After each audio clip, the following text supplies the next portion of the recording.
Hello everyone, I am Damayanti. Welcome to my YouTube channel. एवं मु आलोचना करी रीतिजुग ख्रीष्टीय 1650 रु 1880। प्रथम जाना रीतिजुग कौन बा क्या कहुए।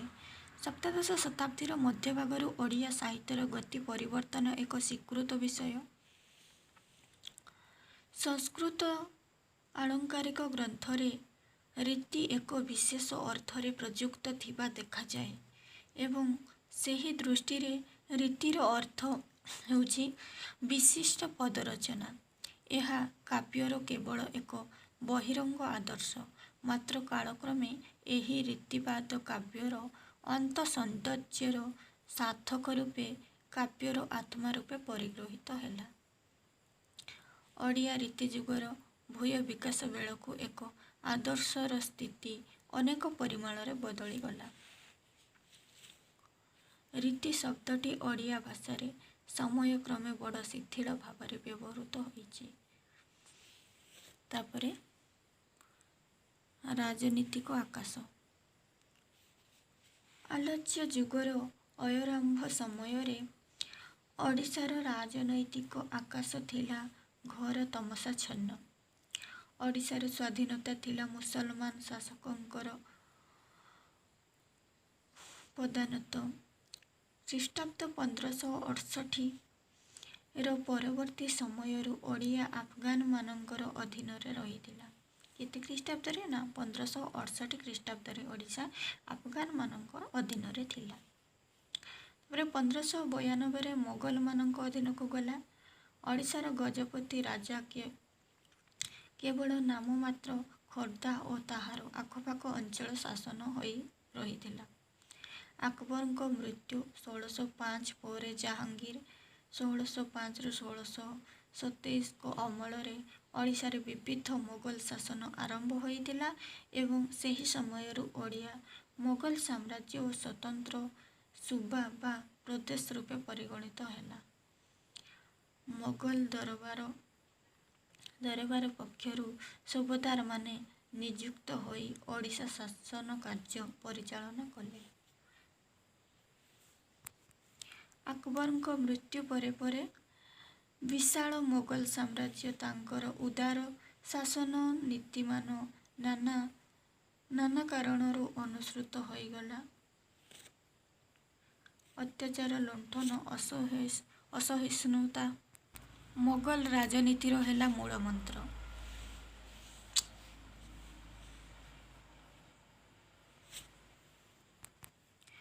कोशदास थिले जणे अत्यंत हिंदू पीड़क अत्याचारी। से तीर्थ करिबा छलनारे पुरी जाई जगन्नाथ मंदिर अधिकार करि नै मंदिर बेढ़ा भितरे रही भीतर कबाट बंद करदेले एवं हिंदू जनतार पवित्र क्षेत्र श्रीमंदिर को गोटाए दुर्गरे परिणत करदेले।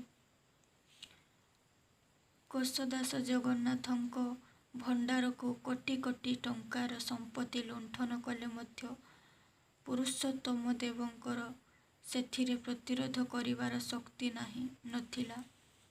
संधिर शर्त अनुसार ओडिशार राजजेमा दिल्ली बादशाहंक अंतपुर को प्रेरण करागला। ओडिशा राजा तांकर भगिनी को कोशदासंक सहित विवाह देवार स्थिर होइतिले मध्य कोशदास खोर्धा राजबाटी पशि बलात्कार रे ओडिशा राजांक भौणी को नहीं गले। राजा यौतुक बाबद से हाथी सबू देले ताहा कोशदासंक मन को पाइला नहीं। से बलात्कार रे राजांकर हस्तिशालू बछा बछा 6 गोटी हाथी अपहरण करनेले। पुणी संधिर शर्त अनुसार पुरुषोत्तम देव को मोगल सम्राट खजना खाना को सलामी रूपे 3 लाख टंका देवाको हेला एवं ता बाहर 1 लाख टंका कोशदासंक दियागला। लुंठन अत्याचार उत्पीड़न बल प्रयोग फल ओडिशार शासन क्षेत्र में मोगल राजत्व जेपरी श्रृंखला थिला कल्पनातीत। रीतिजुगर आरंभ काल ओडिशार ସମ୍ମିଳିତ ରାଜନୀତିର ଆକାଶ ବହୁ ବିଭତ୍ସତାର ଅସଂଖ୍ୟ ଧୂମ୍ରକୁଣ୍ଡଳୀ ମଧ୍ୟରେ ଏକାବେଳକେ ଆଚ୍ଛାଦିତ ହୋଇଥିଲା। ଉକ୍ତ ସମସ୍ତ ରାଜନୈତିକ ଅବସ୍ଥାର ପରିପ୍ରେକ୍ଷୀରେ ଏ ଯୁଗ ସାହିତ୍ୟକୁ ଅନୁଧ୍ୟାନ କଲେ ଏଥିରୁ ମାନବିକତା ଅଥବା ସମାଜ ସଚେତନତାର ଯଥାର୍ଥ ଚିତ୍ର ଖୋଜି ପାଇବା ବିଡ଼ମ୍ବନା ହୋଇପଡ଼େ। ତାପରେ ସାମାଜିକ ଭୂମି। ମୋଗଲ ସମ୍ରାଟ ଶାହଜାହାନଙ୍କ ଦରବାରରେ ଥିଲା ବୈଭବ ଓ ଐଶ୍ୱର୍ଯ୍ୟପୂର୍ଣ୍ଣ। ସେ ସମୟରେ ବିଦେଶୀ ପର୍ଯ୍ୟଟକମାନେ ସମ୍ରାଟଙ୍କ ଦରବାରର ଏହି ଐଶ୍ୱର୍ଯ୍ୟ ଦେଖି ସ୍ତମ୍ଭୀଭୂତ ହୋଇଛନ୍ତି ଏବଂ ମୋଗଲ ଦରବାରର ବିଳାସପୂର୍ଣ୍ଣ ସାଜସଜ୍ଜା ବହୁ ପ୍ରଶଂସନୀୟପୂର୍ଣ୍ଣ ବର୍ଣ୍ଣନା ଲିପିବଦ୍ଧ କରିଛନ୍ତି। ମୋଗଲ ରାଜ ପରିବାରଗୁଡ଼ିକରେ ରତ୍ନ ଓ ମାଣିକ୍ୟର ତାତ୍ପର୍ଯ୍ୟ ହୋଇଥିଲା, ସଜାସଜି ହୋଇଥିଲା।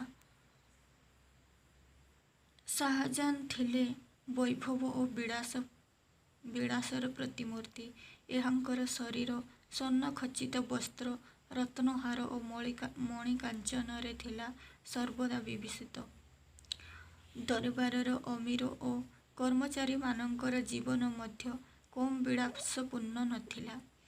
ମୋଗଲ ଅଧିକୃତ ସାରା ଭାରତବର୍ଷରେ ରାଜାମାନେ ମୋଗଲ ଅଧିବାସୀଙ୍କୁ ଅନୁସରଣ କରୁଥିଲେ। ଯେତେବେଳେ ଭାରତବର୍ଷରେ ଯେତିକି ରାଜା ଥିଲେ, ମୋଗଲ ରାଜା ଯେପରି ବିଳାସପୂର୍ଣ୍ଣ ଜୀବନଯାପନ କରୁଥିଲେ ତାହାକୁ ସମସ୍ତେ ଅନୁସରଣ କରୁଥିଲେ। ମୋଗଲ ଅନ୍ତଃପୁରଗୁଡ଼ିକରେ ଉକ୍ତ ବିଳାସିତାର ଚରମ ବ୍ୟବସ୍ଥା ପ୍ରକଟିତ ହୋଇଥିଲା। ଏଥିମଧ୍ୟରୁ ଅନେକ ବାଦଶାହଙ୍କ ପ୍ରତ୍ୟକ୍ଷ ସେବାରେ ନିଯୁକ୍ତ ଥିଲେ, ଆଉ କେତେକ ବାଦଶାହଙ୍କ ମନୋରଞ୍ଜନ ଲାଗି କେତେକ ଶିକ୍ଷାକର୍ମରେ ନିଯୁକ୍ତ ଥିଲେ। ରୀତିକାବ୍ୟଗୁଡ଼ିକର ଦୂତି ଅନେକତ୍ର ଏହି ବୃଦ୍ଧା କୁଟିଳିନୀମାନଙ୍କୁ ପ୍ରତିଚ୍ଛାୟାରେ ଗଠିତ। ସମ୍ରାଟ ଗହଣରେ ସୁନ୍ଦରୀ ସ୍ତ୍ରୀ ସହିତ ସୁରା ମଧ୍ୟ ବ୍ୟାପକ ବ୍ୟବହାର ହେଉଥିଲା। ମଦିରାପାନ ଥିଲା ସେ ସମୟର ସବୁଠାରୁ ବଳିଷ୍ଠ ରାଜନୈତିକ ବ୍ୟସନ। ହିନ୍ଦୁ ମୁସଲମାନ ରାଜନ୍ୟ ଗୋଷ୍ଠୀ ସମାନ ଭାବରେ ଏହାର ଅବାଧ ସେବନ କରୁଥିଲେ।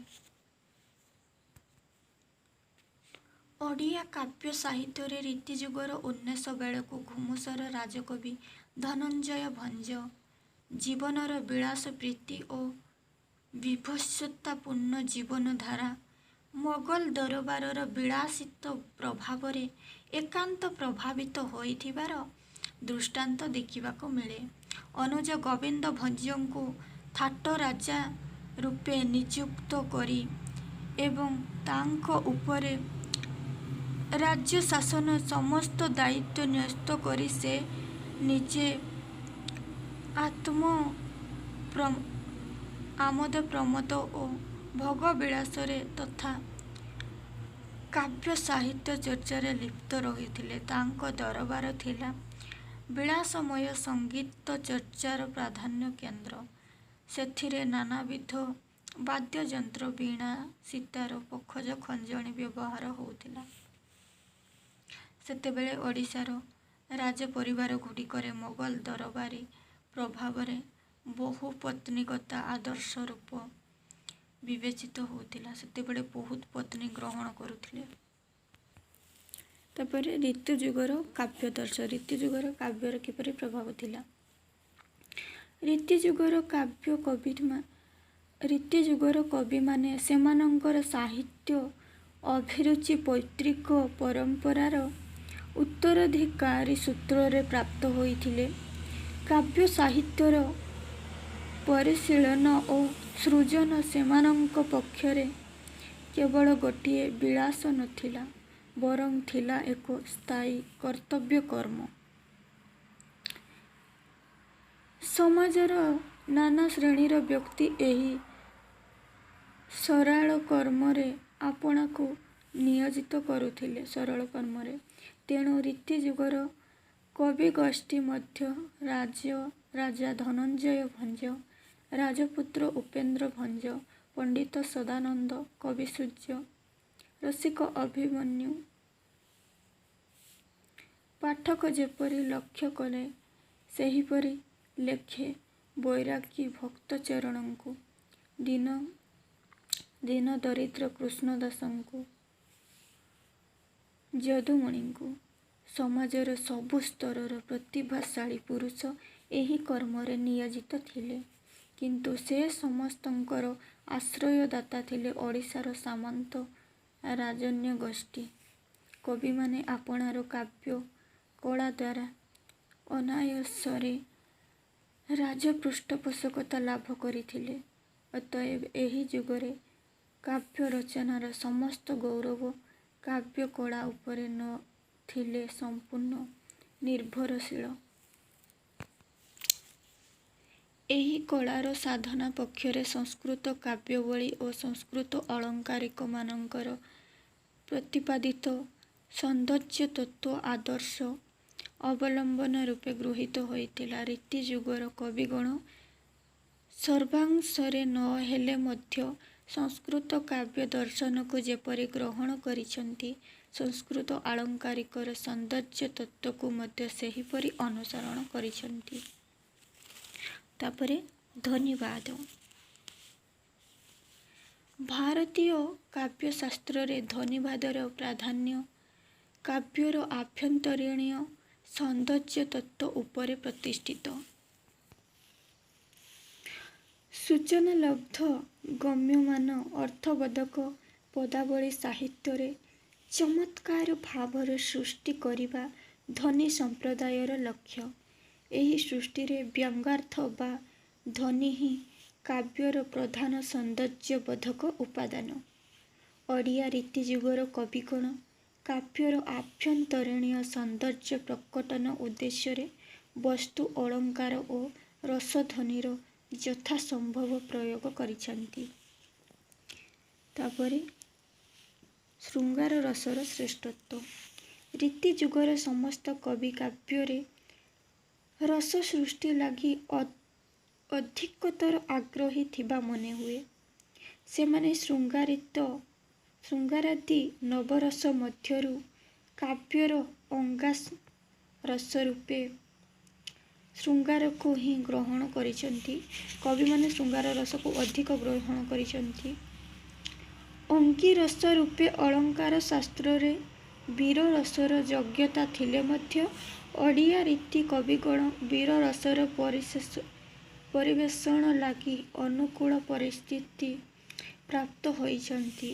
ତେଣୁ ସମସ୍ତ ପ୍ରଧାନ ରୀତି କାବ୍ୟ ଶୃଙ୍ଗାର ରୀତିରେ ରଚିତ ହୋଇଛି।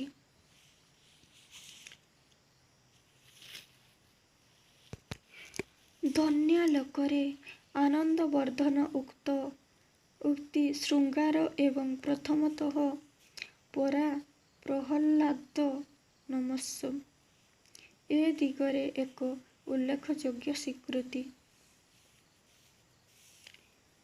ଏହି ଲକ୍ଷ୍ୟରେ କେବଳ ଶୃଙ୍ଗାର ରସ ସମ୍ପର୍କିତ ଯାବତୀୟ ବିଷୟ ଯଥା ବିଭାବ, ଅନୁଭାବ, ସଞ୍ଚାରୀ ଭାବ, ସମ୍ଭୋଗ, ବିପ୍ରଲମ୍ବ ପ୍ରଭୃତି ଶୃଙ୍ଗାର ସମ୍ପର୍କୀୟ ନାନା ପରିସ୍ଥିତିର ନିର୍ଗୁଣ ବର୍ଣ୍ଣନାରେ କବିଗଣ ବିଶେଷ ଆଗ୍ରହ ପ୍ରଦାନ କରିଛନ୍ତି। ତାପରେ ଅଳଙ୍କାରର ବ୍ୟବହାର ବ୍ୟାପକ ପ୍ରୟୋଗ। ରୀତିଯୁଗୀୟ କାବ୍ୟରେ କିପରି ଅଳଙ୍କାରର ବ୍ୟବହାର କରାଯାଇଛି ଦେଖିବା। ମାତ୍ର ଧ୍ୱନି ଓ ରସ ଅପେକ୍ଷା ଅଳଙ୍କାରର ବ୍ୟାପକ ପରିଚର୍ଯ୍ୟା ଓଡ଼ିଆ ରୀତି କାବ୍ୟର ପ୍ରଧାନ ବୈଶିଷ୍ଟ୍ୟ। ଶବ୍ଦାଳଙ୍କାର ପ୍ରାଚୁର୍ଯ୍ୟ ବଳରେ କାବ୍ୟକୁ ଶ୍ରୁତି ମଧୁର କରିବା ଏବଂ ଅର୍ଥାଳଙ୍କାର ବହୁଳ ପ୍ରୟୋଗ ଦ୍ୱାରା ପ୍ରତ୍ୟେକ କବି ଆପଣାର ବିଦଗ୍ଧ ଓ କଳ୍ପନାବିଳାସ ପ୍ରଦାନ କରିବା ଆଲୋଚ୍ୟ ଯୁଗରେ ମୁଖ୍ୟ କାବ୍ୟାଦର୍ଶ ଥିବା ମନେହୁଏ। ଭାମହ, ଦଣ୍ଡୀ, ବାମନ ଆଦି ଆଳଙ୍କାରିକମାନେ ମଧ୍ୟ କାବ୍ୟର ସୌନ୍ଦର୍ଯ୍ୟ ଅଳଙ୍କାରର ଅନ୍ତର୍ଗତ ବୋଲି ସ୍ୱୀକାର କରିଛନ୍ତି। ସେମାନଙ୍କ ମତରେ ଅଳଙ୍କାର କାବ୍ୟର ଅସ୍ଥିର ଧର୍ମ ନୁହେଁ, ଏକ ସ୍ଥିର ସଭାକାରୀ ଧର୍ମ। ଦଣ୍ଡୀ ଅଳଙ୍କାରକୁ କାବ୍ୟ ସଭାକରମ ଧର୍ମ ବୋଲି ପ୍ରତିପାଦନ କରିଛନ୍ତି। ବିଶ୍ୱନାଥ କବିରାଜ ପ୍ରମୁଖ ଆଳଙ୍କାରିକମାନେ ମଧ୍ୟ ଏହାକୁ କାବ୍ୟରେ ସଭାବର୍ଦ୍ଧନ ସ୍ଥିର ଧର୍ମ ରୂପେ ଗ୍ରହଣ କରିଛନ୍ତି। ଅତଏବ ଏମାନଙ୍କ ଦୃଷ୍ଟିରେ ରସ, ରୀତି, ଗୁଣ ଆଦି କାବ୍ୟର ସମସ୍ତ ଅଙ୍ଗ, ଯାହାଦ୍ୱାରା କାବ୍ୟରେ ସୌନ୍ଦର୍ଯ୍ୟ ସୃଷ୍ଟି ହୋଇଥାଏ, ସେସବୁ ଅଳଙ୍କାର ଅନ୍ତର୍ଗତ ବୋଲି ପ୍ରତିପାଦିତ ହୋଇଥାଏ। କାରଣ ଯେକୌଣସି ଗୋଟେ କାବ୍ୟରେ ଅଳଙ୍କାର ନଥିଲେ ତାହା ଶ୍ରୁତି ମଧୁର ହୁଏ ନାହିଁ ଏବଂ ଲୋକଙ୍କର ପସନ୍ଦ ମଧ୍ୟ ହୁଏ ନାହିଁ, କିନ୍ତୁ ଅଳଙ୍କାର ବ୍ୟବହାର କଲେ କାବ୍ୟଟି ଶ୍ରୁତି ମଧୁର ହୋଇଥାଏ। ତାପରେ ରୀତି କାବ୍ୟରେ ଶୃଙ୍ଗାରିକତା। ରୀତି କାବ୍ୟରେ ଶୃଙ୍ଗାରିକତା କିପରି? ନା, ଶୃଙ୍ଗାରିକତା ବାସ୍ତବରେ ଥିଲା ରୀତିଯୁଗୀୟ କାବ୍ୟ ପୁରୁଷର ଧମନୀରେ ପ୍ରବାହିତ ରକ୍ତଧାରା ଭଳି। ଶୃଙ୍ଗାରର ଅତିଶୟ ଚିତ୍ରଣକୁ ତତ୍କାଳୀନ ସାମାଜିକ ପରିସ୍ଥିତି ଓ ପରମ୍ପରାଗତ ସାହିତ୍ୟିକ ପ୍ରଭାବ ସରଳତମ ପ୍ରକାଶ ବୋଲି କହିବାକୁ ହୁଏ। ଭାରତୀୟ ଇତିହାସରେ ଏ ସମୟ ଥିଲା ଘୋର ଅଧପତନର ଯୁଗ। ମୁସଲମାନମାନଙ୍କର ଜୀବନ ଥିଲା ଐହିକ ଶକ୍ତି ଓ ସୁଖ ସମ୍ଭୋଗ ଅବିଚାରର ଜର୍ଜରିତ ଏବଂ ହିନ୍ଦୁମାନଙ୍କର ଜୀବନ ପରାଧୀନତାର ପରାଭୟ ଜୀର୍ଣ୍ଣ ଶୀର୍ଣ୍ଣ ହୋଇକି ଥିଲା। ରାଜନୈତିକ ପରାଭାବ ସହିତ ଅର୍ଥନୈତିକ ଓ ଆଧ୍ୟାତ୍ମିକ ଜୀବନରେ ଦୃଢ଼ ଆଦର୍ଶର ଅଭାବ ହେତୁ ଜୀବନ ପ୍ରତି ହିନ୍ଦୁମାନଙ୍କର ଉତ୍ସାହ ଓ ଆଗ୍ରହ ଥିଲା ଅତି ନଗଣ୍ୟ। ରୀତି ଯୁଗରେ ଦେଶର ଆର୍ଥିକ ସ୍ଥିତି ସର୍ବତ୍ର ନଷ୍ଟ ହୋଇଯାଇଥିଲା। ଏତେବେଳେ ଫରାସୀ ସଂସ୍କୃତି ଓ ସାହିତ୍ୟର ପ୍ରଭାବ ଭାରତ ସାହିତ୍ୟରେ ଓ ସଂସ୍କୃତି ସହିତ ଆତ୍ମୀୟତା ସ୍ଥାପନ କରିଥିଲା ଏବଂ ସେହି ସୂତ୍ରରେ ଶୃଙ୍ଗାରିକତା ଭାରତୀୟ ନାଗରିକମାନଙ୍କର ପ୍ରଧାନ ଭୂଷଣ ରୂପେ ଗୃହୀତ ହୋଇଥିଲା। ଏହାର ପ୍ରଭାବ ଓଡ଼ିଶାରେ ରୀତିବାଦୀ କବିଗୋଷ୍ଠୀ ଉପରେ ଥିଲା ଅତ୍ୟନ୍ତ ବ୍ୟାପକ। ତାପରେ ଭଞ୍ଜଙ୍କ ସ୍ୱକୀୟ ପ୍ରୀତି। ନୈତିକ ଆଦର୍ଶର ଅଭାବ ହେତୁ ରୀତି କାବ୍ୟରେ ଶୃଙ୍ଗାରିକତାର ଅଭାବ ପଡ଼ିଥିଲା। ଏ ସମୟରେ ଏ ଯୁଗର ଶ୍ରେଷ୍ଠ କବି ଉପେନ୍ଦ୍ର ଭଞ୍ଜଙ୍କର କାଳ୍ପନିକ କାବ୍ୟଗୁଡ଼ିକରେ ପ୍ରତିଫଳିତ ସ୍ୱକୀୟ ଆଦର୍ଶ ବିଚାରଯୋଗ୍ୟ। ଭଞ୍ଜଙ୍କ ରଚନାରେ ପ୍ରତିଫଳିତ ସ୍ୱକୀୟ ପ୍ରୀତି ଥିଲା ଏକାନ୍ତ ଭାବରେ ଭାରତୀୟ ଶୃଙ୍ଗାର ପରମ୍ପରାର ଏକ ବିକାଶ ମାତ୍ର।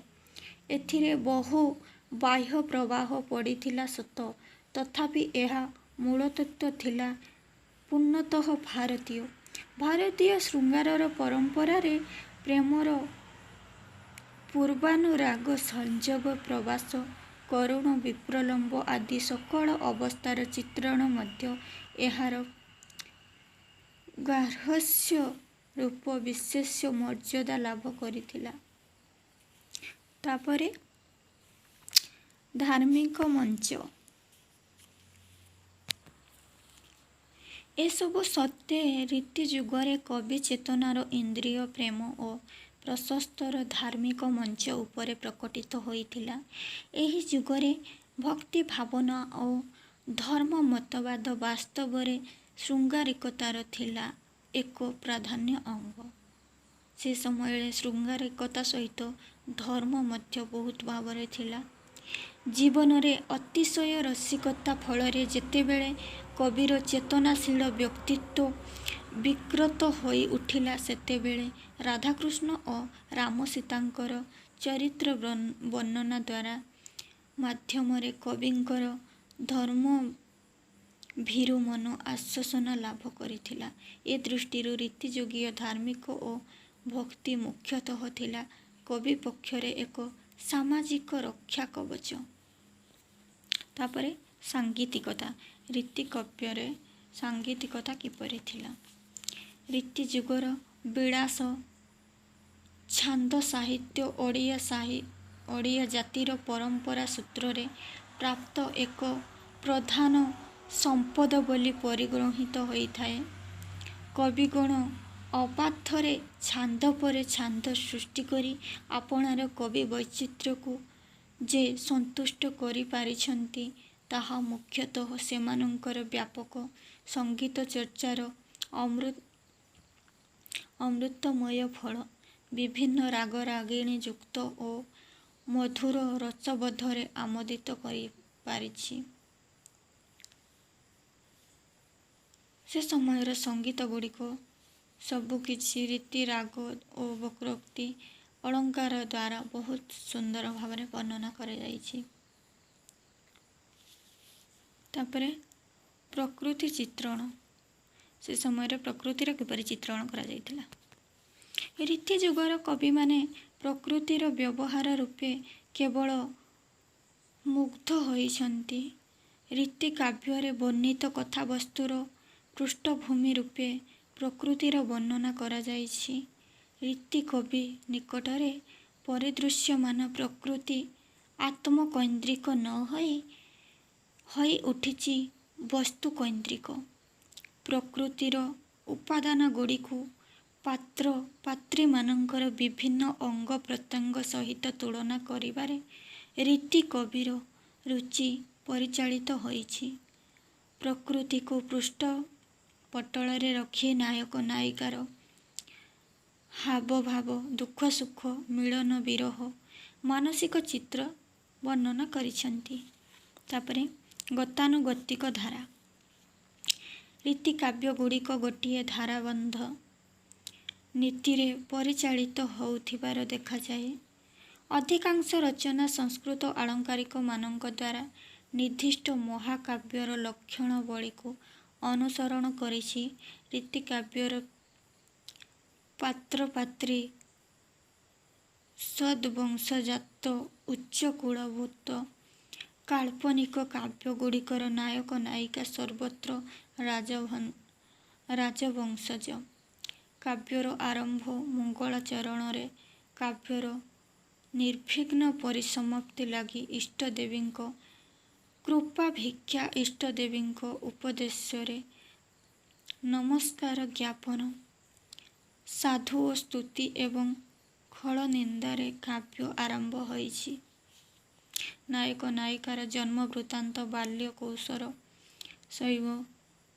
ଯୌବନ ବର୍ଣ୍ଣନା, ଉଭୟଙ୍କର ଚିତ୍ରପଟ, ପ୍ରେମର କାହାଣୀ, ବିବାହ ପ୍ରସ୍ତାବ, ନାୟକ ନାୟିକାର ପରସ୍ପର ଅନୁଭବ ଚିନ୍ତନ,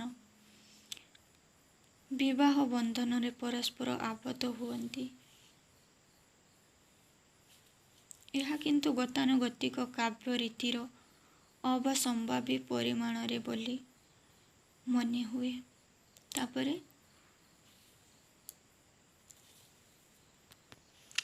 ଭାଷା ରୀତି। ରୀତି କବି ଭାଷା ପ୍ରୟୋଗରେ ଏକ ବିଚିତ୍ର ରୀତିର ପ୍ରବର୍ତ୍ତନ କରିଛନ୍ତି। ଭାଷା ପ୍ରୟୋଗ କ୍ଷେତ୍ରରେ ପୂର୍ବବର୍ତ୍ତୀ ଯୁଗଗୁଡ଼ିକର ସରଳତା ରୀତି କବିର ଲେଖନୀରେ ଏକ ବିଶେଷ ଧରଣର ଅଳଙ୍କାର କୃତିମାନଙ୍କୁ ବରଣ କରିନେଲେ। ଫଳରେ ସରଳ କୋମଳ ଭାଷା ରୀତି ଯୁଗରେ କାବ୍ୟ ଉପଯୋଗୀ ଭାଷା ବୋଲି ଗୃହୀତ ହେଲା ନାହିଁ। ଅଳଙ୍କାରିକ ଆଡ଼ମ୍ବର ପ୍ରୀତିକୁ ପରିପୁଷ୍ଟନ କରିବା ପାଇଁ ସେମାନେ ଜନସାଧାରଣଙ୍କ କଥିତ ଭାଷା ସହିତ ଶୁଦ୍ଧ ସଂସ୍କୃତ ତତ୍ସମ ଭାଷାର ସମ୍ମିଶ୍ରଣ ଘଟାଇ ଏକ କୃତ୍ରିମ କାବ୍ୟ ଭାବେ ସୃଷ୍ଟି କଲେ। ତାପରେ ଧନଞ୍ଜୟ ଭଞ୍ଜ ଖ୍ରୀଷ୍ଟାବ୍ଦ 1611 - 1701 ମଧ୍ୟରେ ଧନଞ୍ଜୟ ଭଞ୍ଜଙ୍କ ସମୟ ସୀମା। ରୀତି ଯୁଗରେ ପ୍ରଥମ ଓ ପ୍ରଧାନ ରାଜକବି ଧନଞ୍ଜୟ ଭଞ୍ଜ ଘୁମୁସର ରାଜସିଂହାସନରେ ଆସନ ଅଧିଗ୍ରହଣ କରିଥିଲେ। ଘୁମୁସର ରାଜଦରବାରରେ ସେତେବେଳେ ଥିଲା କାବ୍ୟ ସାହିତ୍ୟ ଚର୍ଚ୍ଚା ଓ ଅନୁଶୀଳନର ପ୍ରଧାନ କେନ୍ଦ୍ର। ନାନା ସ୍ଥାନରୁ କାବ୍ୟମଦୀ ପଣ୍ଡିତଗଣ ଭଞ୍ଜ ରାଜ୍ୟ ଦରବାରର ମଣ୍ଡନ କରୁଥିଲେ। ପଣ୍ଡିତମାନଙ୍କର ରସାଳ ସଂସ୍କୃତ କାବ୍ୟ ସାହିତ୍ୟ ଅଳଙ୍କାର ଗ୍ରନ୍ଥ ଓ କାମଶାସ୍ତ୍ର ଚର୍ଚ୍ଚା ପ୍ରତ୍ୟକ୍ଷ ପ୍ରଭାବ ଧନଞ୍ଜୟଙ୍କ ଜୀବନରେ ପ୍ରତିଫଳିତ ହୋଇଥିଲା। ଦୀର୍ଘ 46 ବର୍ଷ କାଳ ସେ ରାଜତ୍ୱ କରିବାର ଜଣାଯାଏ।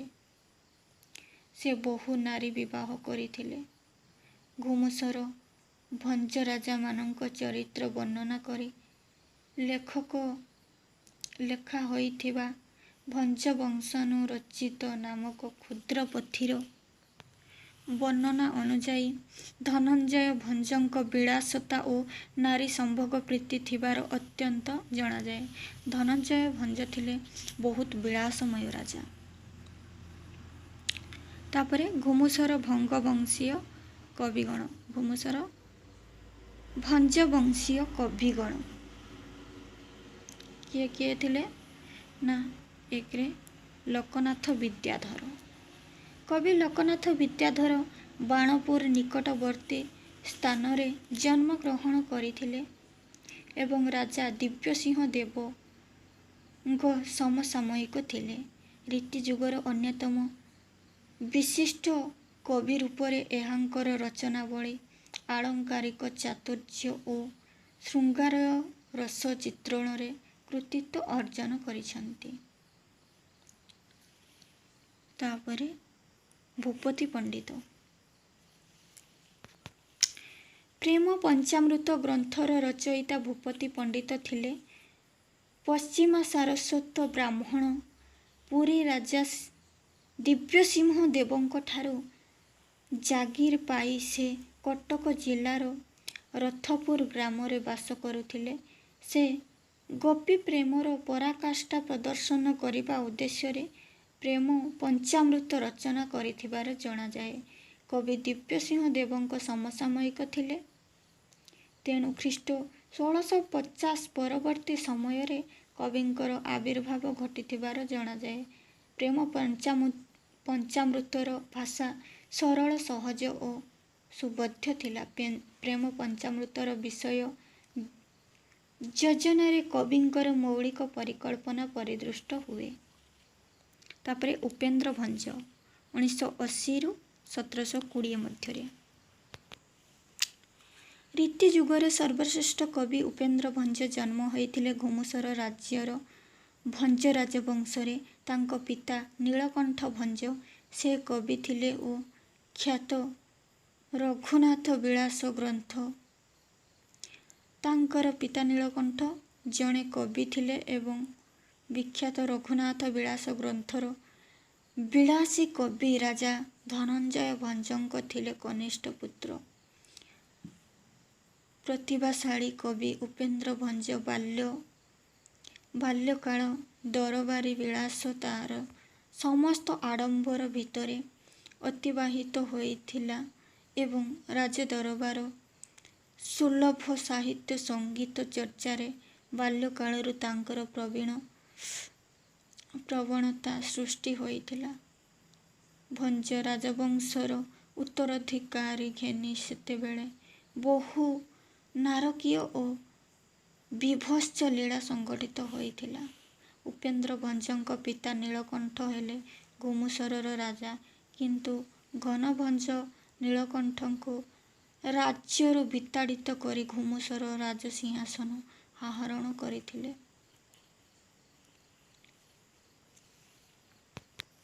ଉପେନ୍ଦ୍ର ଭଞ୍ଜଙ୍କ କାବ୍ୟ କବିତାଗୁଡ଼ିକ ହେଉଛନ୍ତି ବୈଦେଶିକ ବିଳାସ, ସୁଭଦ୍ରା ପରିଣୟ, ଅବନା ରସତରଙ୍ଗ, କଳା କୌତୁକ, ଛାନ୍ଦ ଭୂଷଣ, ଲାବଣ୍ୟବତୀ, ପ୍ରେମ ସୁଧାନିଧି, ରସିକ ହାରାବଳୀ ଇତ୍ୟାଦି।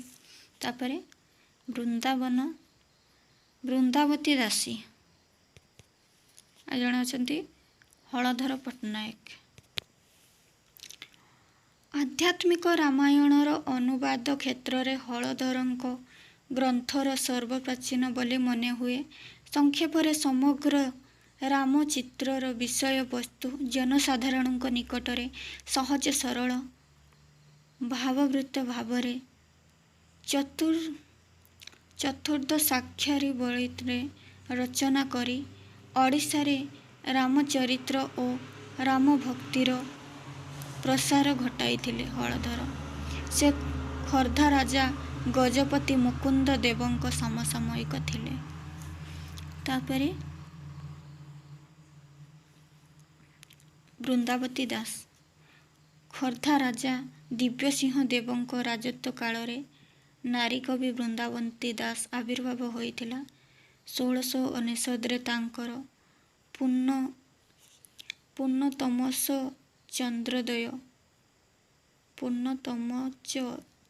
ଚନ୍ଦ୍ରୋଦୟ ନାମକ ଗ୍ରନ୍ଥ ରଚନା ସମ୍ପୂର୍ଣ୍ଣ କରିଥିଲେ। ପୁରୀ ଜିଲ୍ଲା ଅନ୍ତର୍ଗତ ମାଳିପଡ଼ା ଗ୍ରାମ ବିଶିଷ୍ଟ କରଣ ପରିବାରରେ ସେ ଜନ୍ମଗ୍ରହଣ କରିଥିଲେ। ତାଙ୍କର ସ୍ୱାମୀଙ୍କ ନାମ ଚନ୍ଦ୍ରଶେଖର ମହାପାତ୍ର। ଚନ୍ଦ୍ରଶେଖରଙ୍କ ପରିବାର ପୁରୁଷାନୁକ୍ରମିକ ଭାବରେ ଚୈତନ୍ୟପନ୍ଥୀ ବୈଷ୍ଣବ ମତବାଦ ଅବଲମ୍ବନ କରିଥିଲେ। ତାପରେ କବି ସଦାନନ୍ଦ କବିସୂର୍ଯ୍ୟ ବ୍ରହ୍ମା ଓଡ଼ିଶାର ବୈଷ୍ଣବ କବି ସମାଜରେ ସଦାନନ୍ଦ କବିସୂର୍ଯ୍ୟ ବ୍ରହ୍ମା ଏକ ବିସ୍ମୟ ବୋଲି ମନେହୁଏ। ତାଙ୍କର ଆଦ୍ୟ ନାମ ଥିଲା ସାଧୁଚରଣ ହୋତା। ବୈଷ୍ଣବ ଧର୍ମ ଗ୍ରହଣ କରି ସେ ସାଧୁଚରଣ ଦାସ ଓ ପରେ ସଦାନନ୍ଦ ନାମରେ ପରିଚିତ ହେଲେ। ପୁରୀ ରାଜାଙ୍କଠାରୁ ସେ କବିସୂର୍ଯ୍ୟ ବ୍ରହ୍ମା ଉପାଧି ପାଇଥିଲେ। ସେ ଥିଲେ ମଧୁର ରସ ଉପାସକ। ରାଧାକୃଷ୍ଣ ପ୍ରେମଲୀଳା ସାତ୍ତ୍ୱିକ ସଂକେତମାନ ଯଥାଯଥ ଭାବରେ ପ୍ରଚାର କରିବା ଥିଲା ଯେପରିକି ତାଙ୍କର କାବ୍ୟଧାନର ପ୍ରଧାନ ଲକ୍ଷ୍ୟ। ତାପରେ ଅଭିମନ୍ୟୁ ସାମନ୍ତ ସିଂହାର 1757-1807 ରୀତିଯୁଗର କବିମଣ୍ଡଳୀରେ ଅଭିମନ୍ୟୁ ସାମନ୍ତ ସିଂହାର ଏକ ସ୍ୱତନ୍ତ୍ର ସାଧାରଣ ଆସନ ଅଧିକାର କରିଛନ୍ତି। ତାଙ୍କ ବିଦଗ୍ଧ ଚିନ୍ତାମଣି କାବ୍ୟ ଏହି ଜାତୀୟ କାବ୍ୟମାଳାର ମଧ୍ୟମଣି। ସେ ଥିଲେ ନୈସର୍ଗ୍ୟ କବି ପ୍ରତିଭାର ସମ୍ପୂର୍ଣ୍ଣ ଅଧିକାରୀ। ତାଙ୍କର ଲେଖନୀ ଧାରା କେଉଁ ଯୁଗର ରୀତିର ପ୍ରଭାବରେ ଅଳଙ୍କାରିକ ଆଡ଼ମ୍ବର ବନ୍ଧୁର ପଥରେ ଗତି କରି ଚାଲିଥିଲା। ଅଭିମନ୍ୟୁଙ୍କ ପୂର୍ବପୁରୁଷ ଜୟପୁର ଅନ୍ତର୍ଗତ ଯୋଧପୁରରୁ ଆସି ଖୋର୍ଦ୍ଧାର ଭୋଇବଂଶୀୟ ରାଜାଙ୍କ ନିକଟରେ ଆଶ୍ରୟ କରୁଥିଲେ। ପରେ ସେମାନେ ଭୋଇବଂଶର ରାଜାମାନଙ୍କଠାରୁ ବରୁଣା ପ୍ରଗଣା ଅନ୍ତର୍ଗତ ବାଲିଆ ଜମିଦାରୀ ପାଇଲେ। ବାଲ୍ୟକାଳରୁ ତାଙ୍କର ଐଶ୍ୱରିକ ପ୍ରତିଭା ନୈସର୍ଗ ଫୁଟି ଉଠିଥିଲା।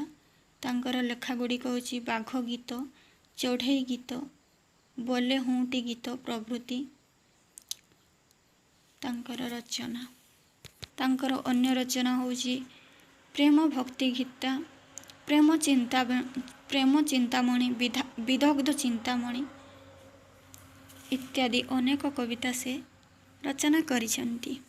ତାପରେ ବ୍ରଜନାଥ ଗଡ଼ଜେନା ଖ୍ରୀଷ୍ଟାବ୍ଦ 1730-1795।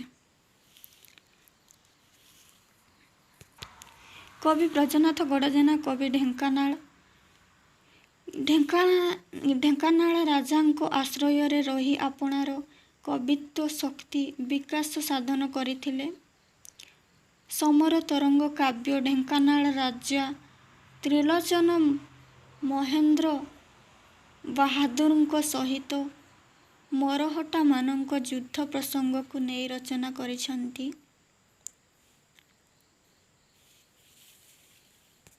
ତାଙ୍କର ଅନ୍ୟ ରଚନା ଗୁଡ଼ିକ ହେଉଛନ୍ତି ସମର ତରଙ୍ଗ, ଅମ୍ବିକା ବିଳାସ, ଶ୍ୟାମରାସୋତ୍ସବ, ତ୍ରିଭୁବନ ସୁନ୍ଦରୀ, ବିଚକ୍ଷଣା, ବିଦେଶାନୁଚିନ୍ତା ଇତ୍ୟାଦି। ତାପରେ ଭକ୍ତଚରଣ ଦାସ ସେ 1780-1855 ମସିହା ମଧ୍ୟରେ ସେ ଥିଲେ ଜଣେ ସନ୍ନ୍ୟାସୀ। ତାଙ୍କ ରଚନା ଗୁଡ଼ିକ ହେଉଛି ମନବୋଧ ଚଉତିଶା, ମଥୁରା ମଙ୍ଗଳ ଇତ୍ୟାଦି। ସେ ଅନେକ କାବ୍ୟ କବିତା ରଚନା କରିଥିଲେ। ତାପରେ ଅନ୍ୟାନ୍ୟ କେତେକ କବି କବି ସୂର୍ଯ୍ୟ ବଳଦେବ ରଥ 1789ରୁ 1845 ମଧ୍ୟରେ। ସେହିପରି ଗୋପାଳ କୃଷ୍ଣ ହେଉଛନ୍ତି 1785ରୁ 1862 ମଧ୍ୟରେ ଅନେକ କାବ୍ୟ କବିତା ରଚନା କରିଛନ୍ତି। ତାପରେ ଅନେକ ସଙ୍ଗୀତକାର ହେଉଛନ୍ତି ଯଦୁମଣି ମହାପାତ୍ର 1781ରୁ 1866। ତାପରେ ଭୀମ ଭୋଇ ହେଉଛନ୍ତି ଖ୍ରୀଷ୍ଟାବ୍ଦ 1855ରୁ 1951।